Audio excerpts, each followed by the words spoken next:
Welcome to ప్రజాప్రతినిధి news. గత కొంతకాలంగా రెండు తెలుగు రాష్ట్రాల్లో విడివిడిగా పనిచేస్తున్న రెండు పీడీఎస్యూలు ఈ నెల 28 ఖమ్మం అంబేద్కర్ భవన్లో జరిగే విలీన సభ ద్వారా ఏకమవుతున్నట్లు అన్నారు. ప్రగతిశీల ప్రజాస్వామ్య విద్యార్థి సంఘ చరిత్రలో ఇదొక చారిత్రాత్మక సందర్భం అన్నారు. ఈ ఐక్యత దేశంలో ఉన్న మరిన్ని విప్లవాత్మక విద్యార్థి సంఘాల ఐక్యతకు తోడ్పాటును అందిస్తుందన్నారు. దీని ద్వారా దేశవ్యాప్తంగా బలమైన విద్యార్థి ఉద్యమాన్ని నిర్మిస్తామన్నారు. కేంద్రంలోని నరేంద్ర మోడీ ప్రభుత్వం నూతన జాతీయ విద్యా విధానం 2020ను తీసుకువచ్చి పేద విద్యార్థులకు ఉన్నత విద్యను దూరం చేసిందన్నారు.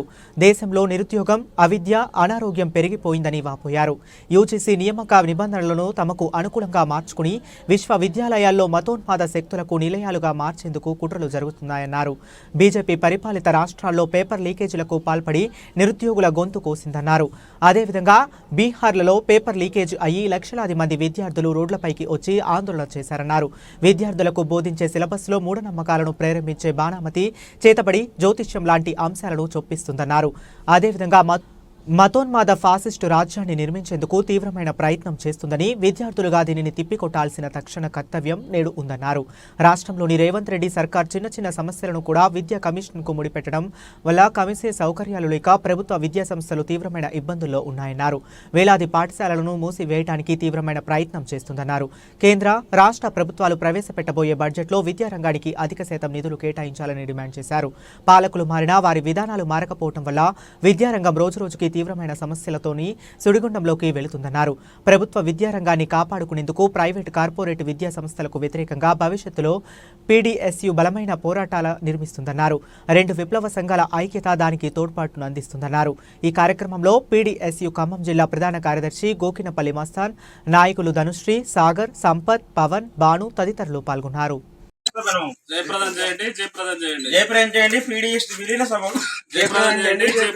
జయప్రదం చేయండి. ఖమ్మం నగరంలో జరిగే వీలైన సభను జయప్రదం చేయండి. ఖమ్మం నగరంలో పీడీఎస్యూ వీలైన సభలను జయప్రదం చేయండి. ఖమ్మం నగరంలో పీడీఎస్యూ వీలైన సభలను పీడీఎస్యూ పోరాడదాం విద్యా పరిరక్షణకై, పోరాడదాం కామన్ విద్యా విధానంకై, పోరాడదాం శాస్త్రీయ విద్యా సాధనకై, పోరాడదాం ప్రైవేట్ కార్పొరేట్ విద్యా సంస్థలకు వ్యతిరేకంగా,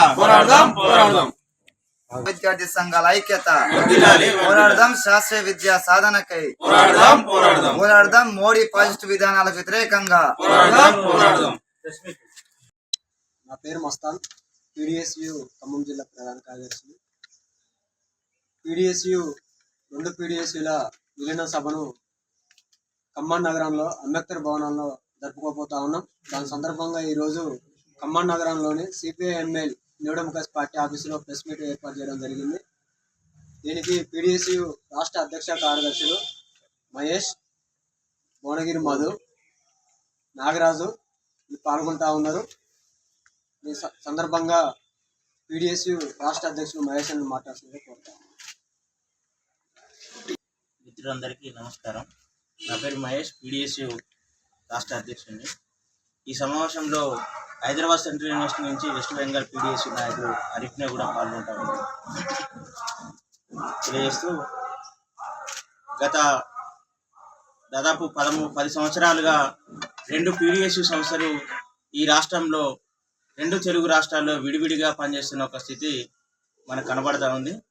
కొన్ని అనివార్యమైనటువంటి కారణాల వల్ల 2013లో విడిపోయినప్పటికీ మళ్ళీ ఐక్యం కావాలనే ఉద్దేశంతో ఈ నెల 28వ తారీఖున ఖమ్మం నగరంలో ఉన్నటువంటి అంబేద్కర్ భవన్లో రెండు పీడీఎస్యూల విలీన సభని నిర్వహిస్తూ ఉన్నాం. ఈరోజు ప్రపంచవ్యాప్తంగా, దేశవ్యాప్తంగా, అదేవిధంగా రాష్ట్రంలో కూడా రోజు రోజుకి రాజకీయ పరిణామాలు అనేటువంటి మారిపోతూ ఉన్నాయి. అమెరికా ఈ ప్రపంచానికే పెద్దనలాగా వ్యవహరిస్తున్నటువంటి అమెరికా ఈరోజు అసమానతతోని, అవిద్యతోని, అనారోగ్యంతోని, అదేవిధంగా రోజు రోజుకు పెరిగిపోతున్నటువంటి అసమానతతోని ఇక్కడ అవకాశాలన్నీ కూడా మాకే కావాలని చెప్పేసి అమెరికా ఫస్ట్ అనే నినాదంతో ట్రంప్ అధికారంలోకి వచ్చిన ఒక స్థితి మనకు కనపడుతుంది. అదేవిధంగా పాలస్తీనా దేశంలో కూడా లక్షలాది మంది ఊచకోతకి తట్టుకొని అక్కడ వాళ్ళు విజయం వస్తున్న పరిస్థితి ఉంది. ఆఫ్ఘనిస్తాన్, అట్లనే బంగ్లాదేశ్ లాంటి రాష్ట్రాల్లో కూడా విద్యార్థి ఉద్యమాలకే ప్రభుత్వాలు కూడా పైపడుతున్న స్థితి ఉంది. మన దేశంలో కూడా ఇప్పటికే మోడీ ప్రభుత్వం నూతన జాతీయ విద్యా విధానం పేరుతోని 2020 పేరుతోని ఈరోజు ఉన్నత విద్యను మొత్తం కూడా పేద బడుగు బలైన వర్గాల విద్యార్థులకి అందకుండా చేస్తున్న ఒక స్థితి మనం కనపడతా ఉంది. మొత్తం విద్యను మొత్తం కూడా కాషాయకరించడం కోసం న్యూ సిలబస్ ఫ్రేమ్వర్క్ తోని ఈరోజు మొత్తం కూడా సిలబస్ ని మార్చేస్తున్న ఒక స్థితి కనపడతా ఉంది. ఈరోజు శాస్త్ర సాంకేతిక రంగాల్లో గత 100 సంవత్సరాలుగా భారతదేశం ముందుకు పోతా ఉంటే మళ్ళీ ఈరోజు మోడీ వచ్చి విద్యార్థులకి బాణామతిని శాతబడిని కోర్సులుగా పెట్టి ఈరోజు విద్యార్థులు చదివిస్తున్న పరిస్థితి ఉంది. బెంగళూరులో ఒక యూనివర్సిటీలో శాతబడి ఎలా చేయాలో ఒక కోర్సులు పెట్టిన ఒక స్థితి ఉంది. అదేవిధంగా అనేకమైనటువంటి అశాస్త్రీయ భావజాలాన్ని నింపి తిరోగమనం వైపు తీసుకొస్తున్న పరిస్థితి ఉంది. అదేవిధంగా మోడీ గత 10 సంవత్సరాలుగా ప్రభుత్వ ప్రజా వ్యతిరేక విద్యార్థి వ్యతిరేక మొత్తం ఈరోజు చట్టాలను తీసుకొచ్చి ఈ చట్టాల ద్వారా మొత్తం తన ఫాసిస్టు పాలనని ఇంకా తీవ్రతరం చేయడం కోసం ఒక భూమికి ఏర్పాటు చేసుకున్న ఒక స్థితి కనపడతా ఉంది. అదేవిధంగా మొన్నటిదాకా స్వరాష్ట్రంలో మన పాలన అని వచ్చిన చెప్పినటువంటి కేసీఆర్ అయినా ఇప్పుడు వచ్చినటువంటి రేవంత్ సర్కార్ అయినా గత ప్రభుత్వ విధానాలను అవలంబిస్తూ ఉన్నారు. వీళ్ళకి ప్రభుత్వ విద్యా సంస్థల పట్ల ఎటువంటి చిత్తశుద్ధి లేదు. కార్పొరేట్ విద్యా సంస్థల పట్ల వీళ్ళకున్నటువంటి చిత్తశుద్ధి మనం శంకించాల్సిన అవసరం ఉంది. ఎందుకంటే ఈరోజు చిన్న చిన్న సమస్యలను కూడా ఈరోజు విద్యా కమిషన్ పేరుతోనే విద్యా కమిషన్ ముడిపెట్టి చూస్తున్న పరిస్థితి ఉంది. అది 6,000 పాఠశాలను ఇప్పటికీ మూసేస్తామని చెప్పేసి మాట్లాడుతున్న ఒక స్థితి ఉంది. ఈ విద్యా కమిషన్ ప్రభుత్వ పాఠశాలని కాపాడడానికి వచ్చిందా లేకపోతే ప్రైవేట్ కార్పొరేట్ విద్యా సంస్థల్ని కాపాడడానికి వచ్చిందా మనం ఒక్కసారి అర్థం చేసుకోవాల్సింది. కాబట్టి ఇటువంటి పరిస్థితుల్లో పీడిఎస్యు అనేది గత 50 సంవత్సరాలుగా విద్యార్థి అమరవీరుల రక్తదర్పణతో ఏర్పడిన ఒక సంఘం. నక్సల్బరి, శ్రీకాకుళం, గోదావరిలో పోరాటాల వరవడిలో ఏర్పడినటువంటి ఒక విద్యార్థి సంఘం. ఆ విద్యార్థి సంఘం పోరాట వారసత్వాన్ని పుణికిపుచ్చుకొని ఇప్పటి వరకు పీడిఎస్యు తలలో 2 పీడిఎస్ విద్యార్థి సంఘాలు ఈ నెల 28న ఐక్యం కాబోతా ఉన్నాయి. దీని ద్వారా పీడిఎస్యు మౌలిక లక్ష్యాలైనటువంటి శాస్త్రీయ విద్య, సమసమాజం, కామన్ విద్యా విధానం, అదేవిధంగా నూతన ప్రజాస్వామిక విప్లవం ఏవైతే ఉన్నాయో ఈ వెలుగులో పనిచేయడం కోసం ఈ 2 పీడిఎస్లు నిశ్చయించుకొని ఈ నెల 28న ఐక్యం కాబోతా ఉన్నాయి. కాబట్టి ఈ సభని ఈ ఖమ్మం నగరంలో అదేవిధంగా రాష్ట్ర వ్యాప్తంగా ఉన్నటువంటి విద్యార్థులు, విద్యాభిమానులు, ప్రగతిశీల విద్యార్థి ఉద్యమ అభిమానులు అందరూ కూడా పెద్ద ఎత్తున తరలి వచ్చి వారందరి యొక్క సహకారాల నుంచి ఈ కార్యక్రమం జయప్రదం చేయవలసిందిగా కోరుతా ఉన్నాం. దీని ద్వారా మరింత విద్యార్థి ఉద్యమాన్ని మరింత పదులెక్కిస్తాం, మరింతగా ఈ ప్రభుత్వాలకు వ్యతిరేకంగా పనిచేస్తాం. అదేవిధంగా 2 తెలుగు రాష్ట్రాల వరకు ఈ ఐక్యత పరిమితం కాదు. రేపు పొద్దున్నే దేశంలో ఉన్నటువంటి అనేకమైన విద్యార్థి సంఘాలతోని, విప్లవ విద్యార్థి సంఘాలతోని ఐక్యత చర్చలు నడుస్తూ ఉన్నాయి. ఒక దేశవ్యాప్త విద్యార్థి సంఘాన్ని ఏర్పరచుకోవడం కోసం కూడా ఖమ్మం నగరం అనేది ప్రధాన కేంద్రంగా మనకి 28వ తారీఖు ఉండబోతా ఉంది. కాబట్టి కలిసి వచ్చే విద్యార్థి సంఘాలతో కలవడం, కలిసి రాని విప్లవ విద్యార్థి సంఘాలతో ఐక్య సంఘటన కట్టడం, అంతిమంగా సమసమాజాన్ని స్థాపించడం కోసం ఈ రెండు సంఘాలు కలిసి పనిచేస్తాయని చెప్పేసి ఈ సందర్భంగా మేము తెలియజేస్తా ఉన్నాం. పీడిఎస్యు 2013లో ఒక చీలికకు గురైంది. ఆ చీలిక అనంతరం విప్లవాభిమానులు, ప్రగతిశీల అభిమానుల్లో ఒక గందరగోళాన్ని ఏర్పరిచిన సందర్భం మా అందరి కళ్ళ ముందే ఉన్నది. సుదీర్ఘంగా 10 సంవత్సరాలు 2 నిర్మాణాలుగా పనిచేసినటువంటి ఈ 2 పీడిఎస్సీలు ఈ నెల 28వ తేదీన ఇదే ఖమ్మం పట్టణంలో విలీన సభను నిర్వహిస్తుంది. ఈ విలీనం అనేటువంటిది దేశంలో ఒకనాడు ఒక మనిషిని కొడితేనే తప్పని చెప్పినటువంటి ఈ సమాజంలో ఈరోజు విప్లవకారుడు అని చెప్పేసి నాటి ఎమర్జెన్సీ పరిపాలనలో ఇందిరాగాంధీ ఏ విధమైనటువంటి వైఖరిని కొనసాగించి అనేక మంది విప్లవకారులను పట్టణ పెట్టుకుందో, నేడు ఇటువంటి పేరు పెట్టకుండా వామపక్ష భావజాల వ్యతిరేకులు దేశంలో పాలకులుగా వాళ్ళు అవలంబిస్తూ మోడీ, అమిత్ షా నేతృత్వంలో ఆపరేషన్ కగార్ పేరుతో ఈరోజు ఈ దేశ పౌరులను చంపి ఆనందాలు చేసుకునేటువంటి పరిస్థితి వచ్చింది.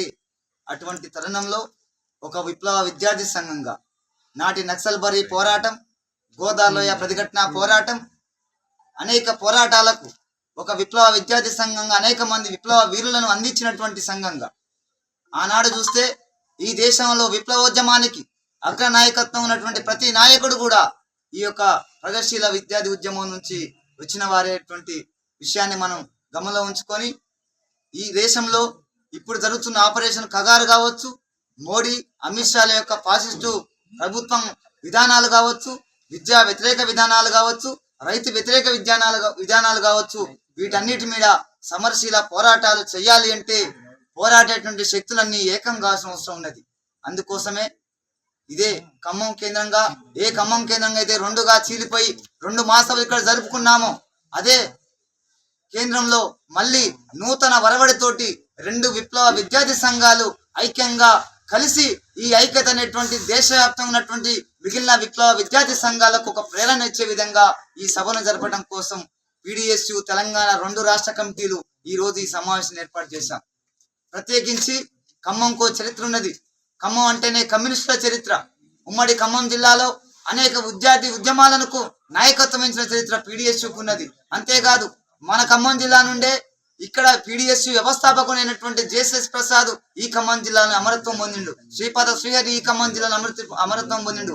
భక్తుల వెంకటేశ్వర గారు ఇక్కడ నుంచే ఎక్కడో ఆంధ్రాకి వెళ్ళి రక్త తర్పణ చేసినటువంటి చరిత్ర ఖమ్మం జిల్లాకు ఉన్నది. కాబట్టి ఖమ్మం జిల్లా కేంద్రంలోనే PDSU విప్లవ విద్యార్థి సంఘాల ఐక్యత కొనసాగుతుంది. ఈ ఐక్యత అనేటువంటిది మిగిలిన దేశం ఉన్నటువంటి వివిధ రాష్ట్రాలు ఉన్నటువంటి ఏదైతే విప్లవ విద్యార్థి సంఘాలు ఉన్నాయో వారందరికీ కనువిప్పు జరిగే విధంగా ఈ సభను నిర్వహించి ఇంకా దేశవ్యాప్తంగా ఉన్నటువంటి విప్లవ విద్యార్థి సంఘాలన్నింటిని కూడా ఒక ఐక్యత దిశకు తీసుకొచ్చి రాబోయేటువంటి ఫాసిస్టు భావజాల ఎమర్జెన్సీకి వ్యతిరేకంగా ఉద్యమించడం కోసం విద్యార్థులను సన్నద్ధం చేయడం కోసమే ఈ కలయిక అనేటువంటి కొనసాగుతుంది. కాబట్టి మీరందరూ కూడా విద్యార్థులు, మేధావులు, విద్యావేత్తలు, విద్యార్థి సంఘాల మీదటువంటి విప్లవ విద్యార్థి సంఘాల నాయకులందరూ కూడా ఆలోచన చేసి ఒక తాటి మీదకి వచ్చే విధంగా ప్రయత్నం చేయాలని చెప్పేసి దానికి ఐక్యత ఎంతోగానో తోడ్పడుతుందని చెప్పేసి స్పష్టం చేస్తూ 28వ తారీఖు జరిగేటువంటి విలీన సభను విజయవంతం చేయాల్సిందిగా కోర్టు విజ్ఞప్తి చేస్తుంది. In the overthrowing of the Hasina government after so many years, even in our country, even small incidents or like ongoing protests that are going on, if we see in Delhi, our comrades from several organizations are protesting in Delhi for their rights, for students' rights. They are part of various left-leaning organizations. Also, like we see, very recently a statement was given by the Chancellor of Ashoka University that he does not want Ashoka University to become like Calcutta University of the late 60s.